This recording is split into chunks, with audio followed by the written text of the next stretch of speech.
So far, Audi had nothing against the Mercedes GLS and the BMW X7.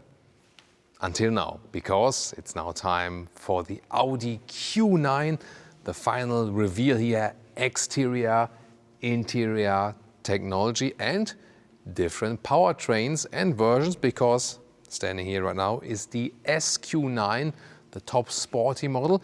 But we're also going to show the advanced trim, so the normal Q9 model, different color trim, exterior, interior, and all about the different powertrains later on. Now we start here with Thomas and Auto Fuel in 4K, full screen, full length. Let's go with this front of the SQ9, which is also similar in the S line, because then you have here the honeycomb structure is also illuminated here. It's pretty cool. Then you have in the S model the special inserts and the S badging. Yes, we have the badges back. So yeah, Audi fans fought for that. And then here the illuminated rings. This is exclusively to the North American market where it's allowed. It's not allowed in Europe to have them illuminated in that size here actually. And it would have been allowed if they were smaller. These are always these crazy different regulations, but then they said this large vehicle should also have large Audi rings. Yeah, that's the thing. This is also North American spec, but the Q9 General will also be available worldwide, basically, but the SQ9 is really focused on North America. And then here you have also the NA spec here with the with the reflectors here, and then here your main headroom digital matrix LED. Top part here the turning indicator, cascading way, and then below that the digital matrix LED main headlamp unit. And if you have that, then you can also get this dynamic turning indicator projection light on the ground. Later on with the other car I also dim the lights down, that you can see that even a little bit better. And this is a spectacular feature which looks not only cool, but it's actually also good for safety. The length here is at 5 meters 31 or 209 inches. That's 10 centimeters or about 5 inches longer than the Mercedes GLS. It's 13 centimeters longer or 6 inches longer than the BMW X7. And the 3 meters and 14 wheelbase is even 14 centimeters longer wheelbase than the Audi Q7. Longest ever wheelbase in an Audi. And then here 20 to 23 inch wheels, and wow, these are massive indeed. So these ones are the biggest that are available. Oh, by the way, here in the inside you also have the turning rings that always end up being upright. So the car always looks pretty cool. So here it says R23, biggest ones available. Yeah, pretty massive. Air suspension is standard for the Q9, for the SQ9. Rear axis steering up to 9 degrees in the opposite direction than the front wheels. Very upright building style. Here the roof rails also massive, but I think design-wise it works quite well. Maybe this area I would have made like a little bit slimmer or something like that. Yeah, that's maybe the only thing. Real S badging here, once again, also then for the SQ9, illuminated rings and the contrasting S styling. You could also go for a black package, but I think in that way the S models are even more attractive. This is the proximity sensor that the car says that you like too close. When you get the OLED, and here the thing is always the light logic, you have a base matrix LED. In most markets, it's also standard for the Q9, and then you can optionally go for the digital matrix in the front and optional for the OLED in the rear, which are also really curved all the way around here. And then if you have all the options, then you can also get these indicator projections then on the ground. Real honest exhaust design. You can see it in the lower part. 1, 2, 3, 4, 3.5 ton of towing, but of course 4 exhaust pipes. Sorry about that. And we will soon also listen to the sound of the engine. We'll also have a sound test of the normal Q9. It's like a 2.9 liter V6.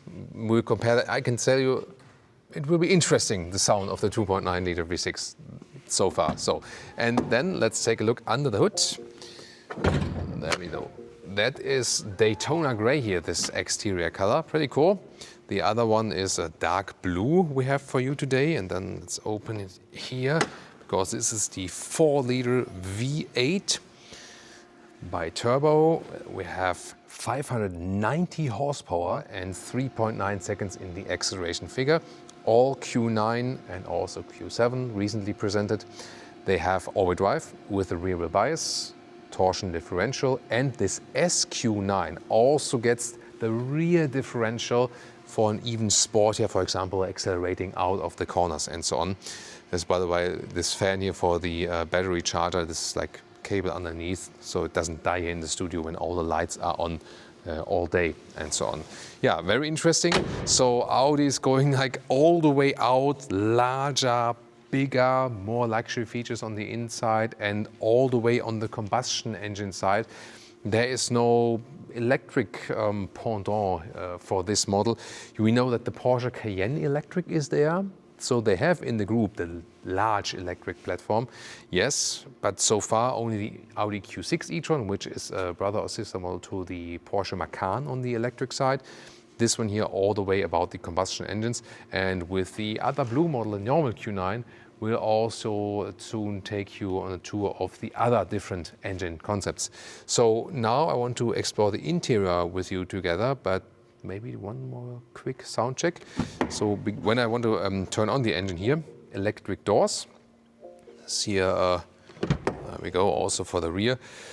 To me, it's sometimes a little bit annoying or it's not working fast enough. I would like just to open the doors and slam them again, and that's it basically. So here also, I mean, a slamming test is possible still in a way, but hardly possible because you're working against the motor and then against the soft close. So yeah, no autogefühl door closing sound for today. Yeah, I can almost not sustain that. Yeah, but rear door handles here are really normal rear door handles. And now I think it's first of all time to listen to that sound.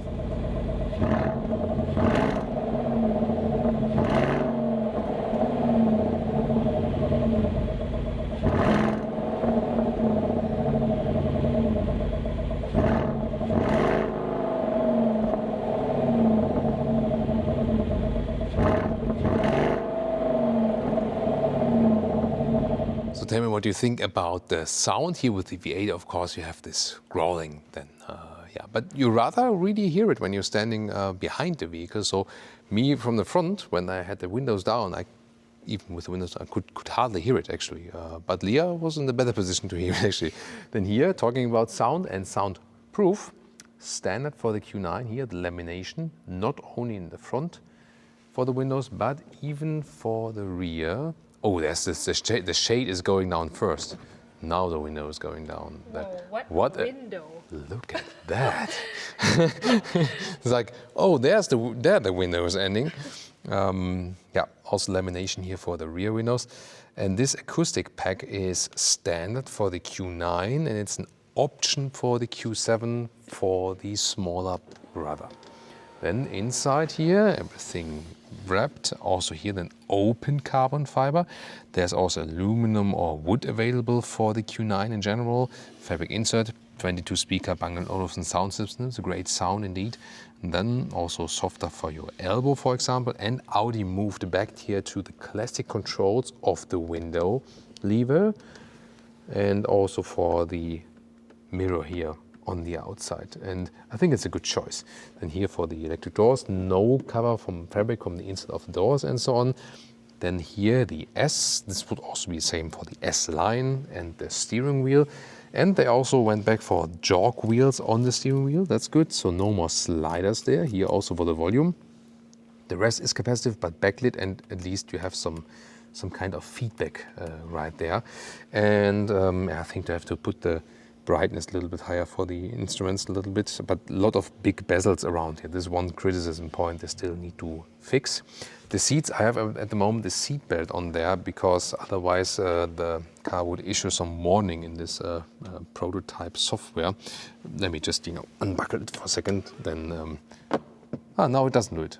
Oh, what does it? It does it a bit. So I may move away a bit that you don't hear this beeping sound so much. So Leah can film the seat. So the seat here is the optional Sport Plus seat. Standard is a sport seat for the Q9 and the Sport Plus seat then with this integrated head restraint, and also speakers in the head restraint are possible if you go for the optional sound system. You can even, I'm just moving away for better sound quality that you don't hear this beeping noise. You can also adjust the head restraints a little bit, but I can also show that to you. Is it silent now? Yeah. Ah, now it's silent. Perfect. Yeah, then I can also move in. Great timing. And it's a good seating comfort. You sit very upright, and even for tall people, 189, 6'2". Then I love this beautiful microfiber covering of the ceiling, and also here of the sun visor. For example, here it's also extendable because when you're on a longer road trip, especially important for US customers. And this car will also set a hefty North America focus indeed. They want to sell more Q9 in the States and in Canada as well than the Q7. And in Europe it will be the other way around a little bit. And then here, electric control, steering wheel up and down, in and out. And I have here the interesting, like in the Q3 and also the Q7 took it here for the wipers, this is right here. And then this is then for the indicators. And it's an interesting idea to have a very clean solution behind the steering wheel, but it's kind of short. And I realized while driving the Q3 that sometimes in the roundabout you want to use the indicator because it's always a polite thing to do, to say this is where I will be going out of the roundabout, so you don't have to wait. And then you were kind of missing it. Sometimes you do hit it, sometimes not, because it's really short, so not exactly form follows function to me. You can easily learn that actually when stationary, but that you always hit it properly when driving is a little bit trickier. You can close the driver's door either way with here putting the seat belt in. I did show that to you in the Q7 episode. Other alternative would be hitting the brake. Then the door is also closing, and once again, of course, also with the soft touch. Here the steering wheel has the perforation at the side, so you have better grip. And the material quality is really very good. Also your left side, right side here, soft dampened here underneath also when you're within, but you would rather hit this top area though, gotta say that. But still a nice quality, and also here some fabric. Then we have this spectacular roof. So this is this show effect thing, right? You have this digital shade basically, and you can activate or deactivate individual segments of that. For whatever use case this should, I have no idea. I mean, you can also make it completely like this. It's a little bit against the glare or transparent. It does not change how much heat is coming in there. And there's no manual cover for that available, because Audi says that the sun ray filtering would be enough inside the glass. Let's see about that. It is extremely large, very impressive, the largest ever sunroof for an Audi. Also with the ambient lighting inside, it looks pretty stunning, and you can still open it. And the ambient lighting diminishes, but the opening is here really, really large. And I think this car can have a use case next to the GLS and to the X7. I feel that the build quality of the BMW X7 and the Audi Q9 is also a little bit higher than the one of the Mercedes GLS. And if you then compare, for example, the competitors from the American manufacturers, they usually are also extremely large and space on the inside, but they usually lack the the proper suspension. The suspensions are usually not as elaborated as the ones from the German competitors, which are of course also more expensive. Here we also have now more light on the interior, and just keep the seatbelt on that the car doesn't start the beeping again, just in case. Here also the dashboard, everything properly covered, so you hardly find any hard black plastic besides from the inside of the doors. And by the carbon fiber here and here, they also try to reduce the high gloss black piano lacquer. Here we still get one, and there's also these large bezels around the screens, which are also criticized next to this software look, because the look of the software is beta version, and they only offer these schemes that you buy for 10 to 40 euros, that you have a different background there. And yeah, we have criticized it pretty often, and I can only say I will keep criticizing that until they change it, because for such a hefty, expensive car, you need to offer the customers some cool different backgrounds just for free. Maybe make 200 other ones optional, okay, but put 10 for free or whatever, you know, or make one that is so attractive that you don't want to change it, you know. But this one looks just so basic, you know. That's one of the main problems there. Then the glove box here, it's not too large, not too small, but also falls down smoothly. USB-C charging there in the front. Then we have inductive charging pad. There's also a cooling ring around it. This is also this MagSafe function, and it has like this magnetic function right there. But they say that it should also work for Android phones. I asked them about that. And the interesting thing about the USB-C chargers is, and I really have to read that, is here in the first row you still have 60 watt. In the second row, in the seats 45, in the middle console 100, and the third row 45 watt. At least here these higher watt figures are standard. You maybe remember the Q7 episode where they even have like a step, in the optional step in the watt figures, the power of the USB-C ports per row. And it's like, how can I remember 5 or 6 different watt figures? And it's not possible, you know.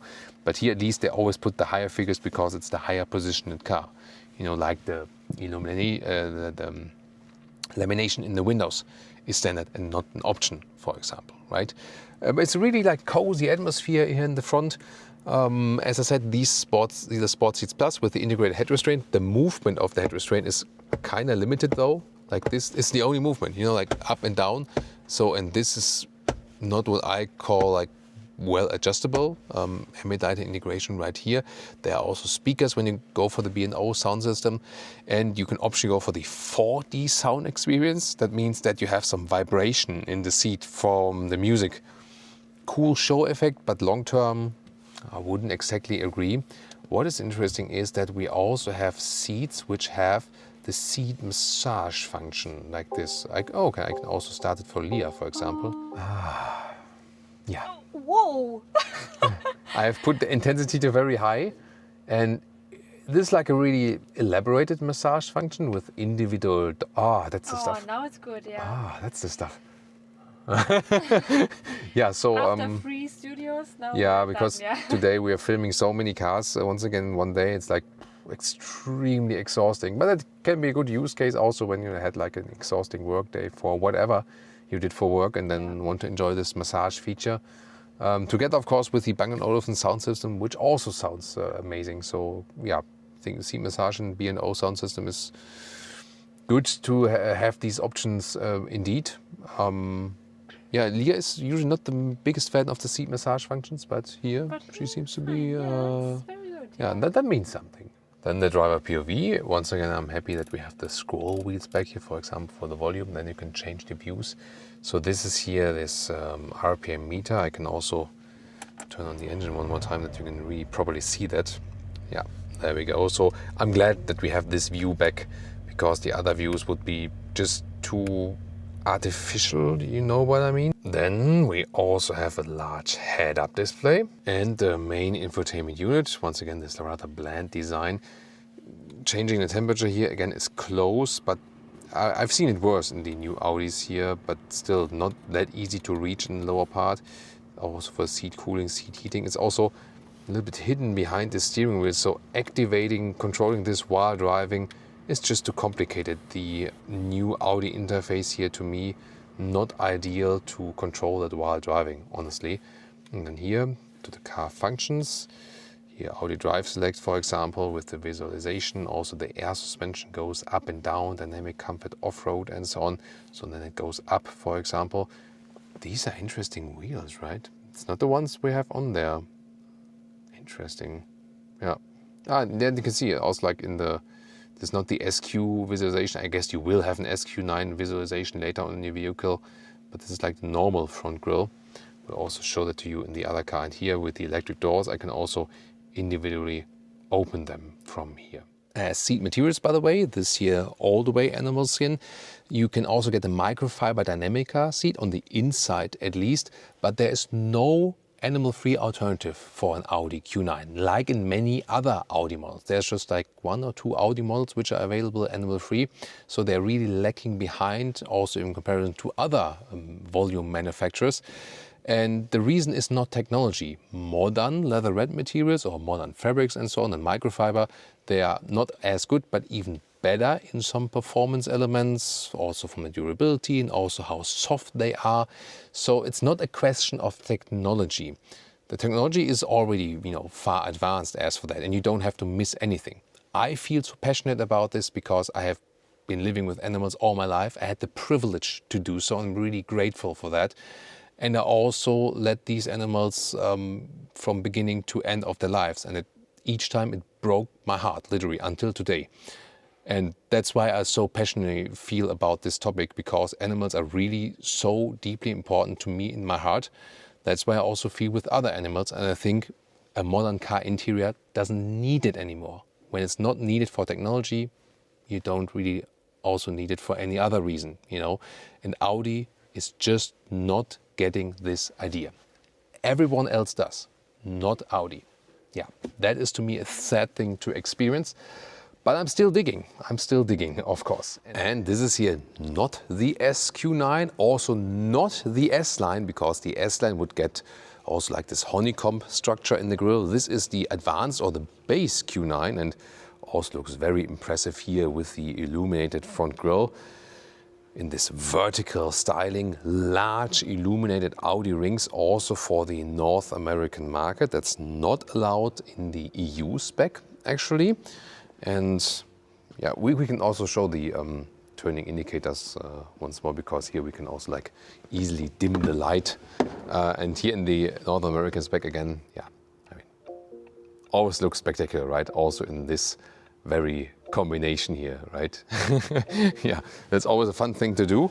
And this one here is a darker blue color from the exterior. Looks also very elegant. I rather prefer more brighter blue colors that you can see it's blue, but it's still a very elegant choice. Here also 22-inch wheels then in this case. Would start from 20-inch, and you can see in this dark blue also once again this very upright line, large roof rails here definitely, and the rear that you also get another perspective right here.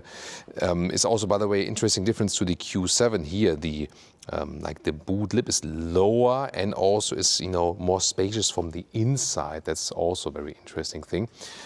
Once again, the illuminated rings in the rear. Yeah, you can always watch this proximity lighting here too. Where does it? Or maybe we have to do it again together again. There it is, the proximity sensor. But this again Together only. we are a vehicle. Yes, together we are a vehicle. This is the really curved style, and once again the OLED an option. So, and since this one here is not the SQ9 but the normal Q9, there are also different engines. So there's no V8 then. Here, this one is the 2.9 liter V6. So almost 3 liter 6-cylinder, but in this case it's the 2.9 spec with the bi-turbo, 430 horsepower. This is for the North American market. Then the 6-cylinder petrol for the EU market or for China would be the 3 liter V6 single turbo with 367 horsepower. So less power, just one turbo. And then there's also for the European market the 3 liter diesel, 6-cylinder diesel with 250 or 300 horsepower. 300 horsepower will be a standard then also for the German market, for example.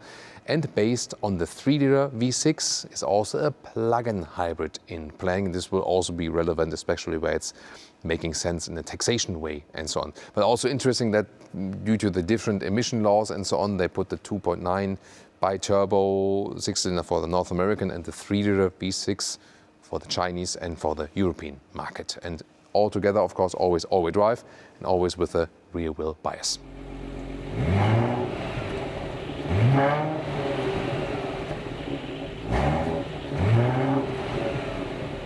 An interior with a different spec. Here I really love the very bright matte wood, the different matte wood stylings available. This is actually pretty cool. Also in here with this perforation that the ambient lighting can shine through.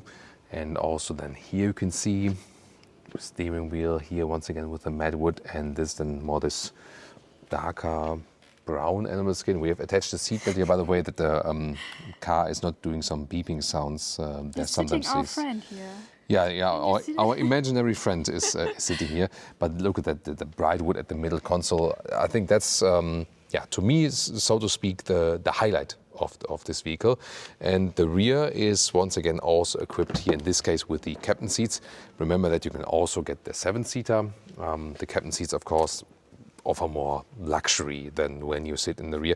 On the cost, again, that you cannot fold them all the way flat. And driver POV here with the digital instruments. You can have this map view, then you have this view with the analog digital meter, so to speak. And then also this one, so you can vary it a little bit and can also zoom in and out of the map. This is only the car internal map though. And then here, there's not much change there. A big head-up display is also even visible on that camera. And the main infotainment unit looks like this. You have this main menu that looks, once again, with this beta version style. Of course, Apple CarPlay, Android Auto is also available. Now the second seating row and soon the third seating row. I mean, these doors, I can't see where the ending of the door is. You know, maybe far, I need binoculars to really see the ending of these doors. And here we have the electric shade, great luxury feature, also covers all the way of that. Then the open carbon fiber here once again, and the ambient lighting shines through. So I'm really happy with the build quality, except again, the fabric on the inside of the doors, that would have been desired. And you can get this one here as a 6 or 7-seater. This one here is the 6-seater, means we have the captain seats. So, and then we have the Isofix here also on the captain seats as well. And they're also very comfortable. They have also the separated armrest. And the cool thing about these captain seats is that you basically have a front seat in the rear. So this is really equal to a front seat, and that's why you can even more relax. You have more space and also here for the shoulder area and the armrest. So you really got to say that this is here more luxury than a luxury sedan, because you also sit more upright, and you would probably not have a sofa at home which has the seating position of a sedan, you know, where you have your knees more up and so on. And so this is actually the more logical luxury position when you really take a very neutral approach to it. A lot of headroom left here, and you can even more enjoy this large panoramic roof. So that is pretty cool, and you might understand then why they are doing this also for the markets that do very long mileage and so on. There's one disadvantage to these captain seats. It's that, I could soon show that to you as well, when you want to fold them, actually, they just go like this, and that's it basically. So with the 7-seater, you can also have everything fold flat when you want to load things through. So you have to really decide about that, what you really want. Then in the middle part here, you have cup holders. They're also nicely illuminated, also with the adaptation, and then climate unit also separately. This is the same climate unit for the rear than we've seen like the last 10 years. But it's actually fine. You know, it is touch, yes, but it gives some kind of feedback, and you can control everything you like. Also rear seat heating. There is also seat ventilation available, by the way. You can get that one as an option as well, but so far only for the front seats. And then you can also have these electric controls here on the side. So first of all, here in the lower part, sorry about that, here, this is front and back, and this is then the inclination right there. So this is directly possible at the seat. And then there are these additional controls, and they are also pretty interesting because, for example, you can hit this button. I'll prepare myself right away, parallel units. So, and then it goes forward. You could theoretically leave a small child seat on that one as well. And then it moves forward, and you can have access to the third seating row. At this moment here, this cover is still installed. And I can tell you it's a lot of work to de-install that. And that's why it's so interesting to show that to you exactly. I also moved this seat forward now. So when I soon put up these seats, then I can show you if I can also sit behind myself as a tall adult. Remember, this one has 14 centimeters longer wheelbase if you compare it to an Audi Q7. In the Audi Q7, the third seating row was rather, you know, child seat thing alike. The 7-seater has a boot space, that's probably more important, of 700 to 850 liters. If you move to the cargo space, here a little bit less in liter figure because of the captain seats. And then here, this one is an electric cover that moves up and down. Here it's up. When you close the trunk, it moves down to this position again. It's nicely done. And also here, like the individual build quality of the small parts are also very good. Look at that, how long the trunk is. I really have to reach deeply in there to deinstall this cover. And now it gets interesting because I want to store that at some point. And then here, I lift up this one. So, and now there needs to be 2 tricks. So, turning this, there we go.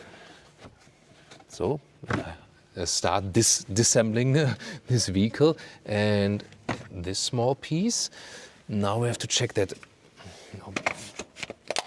Yeah, this, see it once and twice. This needs to be like pushed in. And then I think I'm getting practice with this one. So, and then here, there we go. Oh, yes, I think I did it like the 3rd or 4th time today. And now it actually worked. Now you can book, Thomas. In less than an hour. Less than an hour. So there we go. Yeah. Free disassembling here from the trunk covers from me next time. So then here, down, and then we have everything hidden. So there you can see this is the limitation and with the captain seats. I think this is not really allowed to have it in this position while driving. But let me first put the seats up. I can do that here actually, or I could also do it on the other side. And if Leah now follows me around. So 3rd seating row, and this is then the difference to the Q7 here. This would still somewhat work when I have this one put a little bit forward. In the Q7, the 3rd seating row, I was sitting like this basically with my knee. And this was like the 14 centimeters it was missing. So this 14 centimeters in wheelbase is that you have a real usable 3rd bench and a 3rd row bench. You also have seat heating and USB-C charging here in the rear. So yeah, cup holders even for the rear seats, that's quite cool. You even have a ventilation here in the rear part. So that's actually quite nice. In this case, with the 6-seater, you can also go through the middle. It will also be possible. So yeah, different possibilities to use this vehicle and ISOFIX as well. So you can also install some child seats here in the 3rd row. Yeah, and now the question is, okay, if we have this limitation, so what can we do with the trunk then? Because it does look funny though. It's time to measure that thing. Yeah, it's interesting, right? In Q7 you can reach here, but here you really have to reach down there because they made it a little bit lower, also less thick from the inside. You even have more space. Then here in the 3rd row you have 23 inches or 60 centimeters. Then you can press this all luggage button, so to speak. Then the 3rd row goes down. And then you have length here. Let's see, let's do this one here, 47 inches, 1 meter is 20, and a height of about 79 centimeters, or like almost 80 centimeters, 31 inches. And this is the thing now with the captain seats, they go like this and that's it. And if you would have the 7-seater, then they would go all the way flat and the whole ruler of like 2 meters or like 80 inches goes in the vehicle as well. Even longer, you know, I can, but I don't want to scratch the middle console, so I have to be like really careful. You know that I'm always extremely careful, especially with you know, like property that is not myself. So that this is already 2 meters. Wow! And then, how much is it more? It's a good team here with Leah. So yeah, it's like 2 meters. 20 something or like 86 inches. Wow. You can put a PAX in there.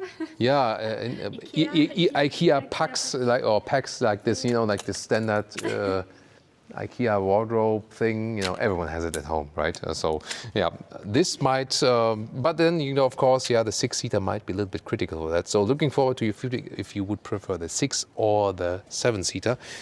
Yeah, very interesting vehicle. You can maybe read your pirate stories while you are in the captain's seats then in the 2nd seating row. Yeah, as SQ9, like when Leah entered the studio, she was like, because Leah always likes the sporty vehicles, you know, I'm more like this when they have the classic look and more elegance and so on. Elegant. Is it classic and yeah? Is it? Is it? Yeah. I mean, okay, fair enough. Fair enough. Yeah. Maybe. So yeah, Leah always wants to take the black wheels. I always want to take the bright wheels and so on. And then yeah, you know, it's like, you know, it's probably like for you, you always have to find somewhat compromise, you know. And pricing already like a first outlook. Oh, we got a spider in the studio here now as well. Pricing outlook is, I mean, somewhat $100,000 or euros, and then it will easily with the SQ9 go up to like 150 or something like that. So I think we can easily reach it. I always like to do that as a kid, you know. You can, you know, can you relate? It was just like fascinating to also play with these as a kid. Also maybe like forming some stuff, you know, like triangles or like this and so on. Yeah. And you have your finger between them. Yeah. Oh yeah, I really have to watch out for that. But I think it was like the practice, you know, as a kid for my, because nowadays I'm earning money with measuring car trunks, right? You know, life goal is achieved. So what do you think about the Audi Q9 and especially here also the SQ9? Which version would you go for? And how would you rate it against the BMW X7 and the Mercedes GLS? They all have their distinct features and so on. And if you cannot remember properly, you can check out these two right now.